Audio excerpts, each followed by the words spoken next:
नमस्कार। आज हम एक बहुत ही दिलचस्प टॉपिक पर बात करने वाले हैं। देखिए, दुनिया भर में ट्रेड को लेकर एक अनिश्चितता का माहौल है और इसी के बीच एक नया गठबंधन सामने आया है, ACITI। कहा जा रहा है कि ये ग्रीन एनर्जी के भविष्य को सुरक्षित कर सकता है।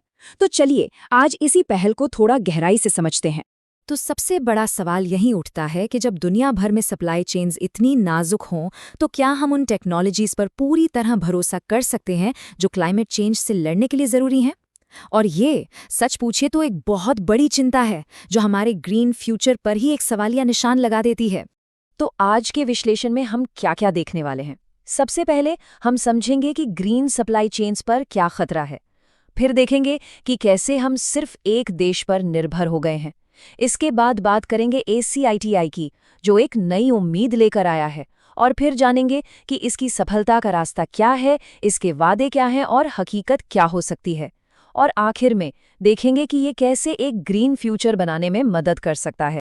चलिए शुरू करते हैं पहले सेक्शन से और ये समझने की कोशिश करते हैं कि ग्लोबल ट्रेड में जो ये उथल-पुथल मची हुई है, वो हमारे क्लाइमेट एक्शन प्लान्स के लिए इतना बड़ा खतरा क्यों है।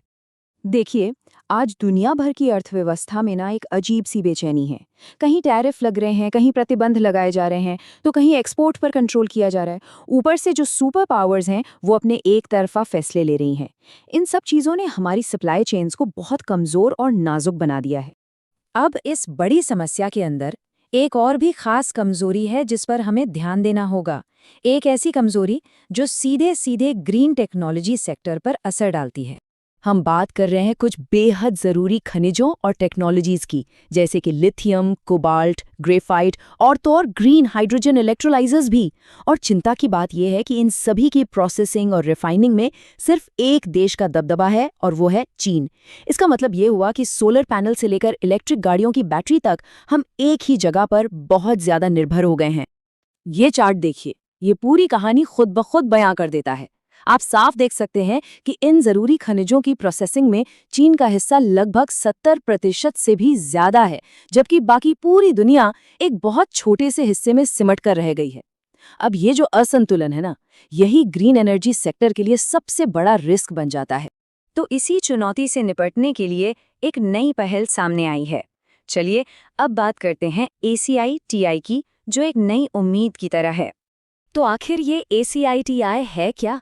इसका पूरा नाम है Australia, Canada, Bharat technology and innovation trilateral.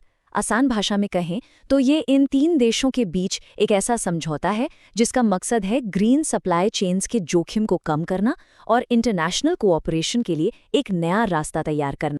अब इस गठबंधन की जो सबसे खास बात है, वो है इसके मेंबर्स की अपनी अपनी ताकत। देखिए, ऑस्ट्रेलिया, जिसके पास लिथियम जैसे संसाधनों का भंडार है। फिर है कनाडा, जो ग्रीन टेक्नोलॉजी में बहुत बड़ा निवेश कर रहा है। और फिर आता है भारत, जो अपने 500 गीगावाट रिन्यूएबल एनर्जी के लक्ष्य के साथ एक बहुत बड़ी डिमांड पैदा कर सकता है। जब ये तीनों साथ मिलते हैं तो एक जबरदस्त कॉम्बिनेशन बनता है। ठीक है, तो ये गठबंधन तो बन गया, पर सवाल ये है कि ये कामयाब कैसे होगा, खासकर तब जब ऐसे कई प्रयास पहले भी फेल हो चुके हैं। चलिए इसका ब्लूप्रिंट देखते हैं। तो इसकी कामयाबी के लिए 3 बहुत ज़रूरी सिद्धांत हैं। पहला, इसका फोकस सिर्फ और सिर्फ क्लाइमेट पर होना चाहिए, इधर उधर भटकना नहीं है। दूसरा, इसका दायरा लिमिटेड और प्रैक्टिकल हो, मतलब हवा में बातें न हो। और तीसरा, ये छोटे मोटे फायदों की जगह हमारी धरती की लॉन्ग टर्म हेल्थ को प्राथमिकता दे। और ये स्लाइड इस बात को बहुत अच्छे से समझाती है। देखिए, प्राथमिकता क्या होनी चाहिए? ग्रीन सप्लाई चेन को मजबूत करना और मिलकर क्लीन एनर्जी प्रोजेक्ट्स पर काम करना। और बचना किससे है? और ज़्यादा स्मार्टफोन बनाने या एक और जनरेटिव AI मॉडल डेवलप करने के चक्कर में पड़ने से। अब ज़रा ज़मीन पर आकर बात करते हैं। वादे तो बहुत होते हैं, पर हकीकत क्या है? क्या ये गठबंधन उन चुनौतियों से पार पा पाएगा जो असल में इसके सामने है, या ये भी बस कागजों में ही सिमट कर रह जाएगा? ये एक सवाल है जो हर किसी के मन में है, और इस कोटेशन में ये बिल्कुल साफ दिखता है। क्या यह साझेदारी कुछ प्रभावशाली प्रेस विज्ञप्तियों के बाद भुला दी जाएगी? इतिहास तो यही बताता है कि ऐसा कई बार हुआ है। बड़ी बड़ी घोषणाओं के बाद सब ठंडे बस्ते में चला जाता है। तो क्या ACITI का भी यही हश्र होगा? तो आगे का रास्ता कैसा दिखता है? अभी तो सिर्फ ऐलान हुआ है।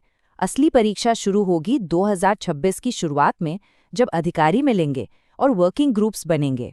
वहीं से ये तय होगा कि ये पार्टनरशिप असल में एक्शन की तरफ बढ़ रही है या फिर ये भी एक भूला हुआ वादा बनकर रह जाएगी। और हाँ, एआई को लेकर एक खास चेतावनी भी दी गई है। देखिए, ACITI को एआई के हाइप में नहीं फंसना है। इसे एक टूल की तरह इस्तेमाल करना है, क्लाइमेट की समस्याओं को सुलझाने के लिए। मतलब मकसद एआई बनाना नहीं, बल्कि क्लाइमेट की मदद करना होना चाहिए। चलिए, अब आखिर में ये देखते हैं कि अगर ये गठबंधन सही रास्ते पर चलता रहा तो इसकी विरासत क्या हो सकती है, ये दुनिया को क्या दे सकता है।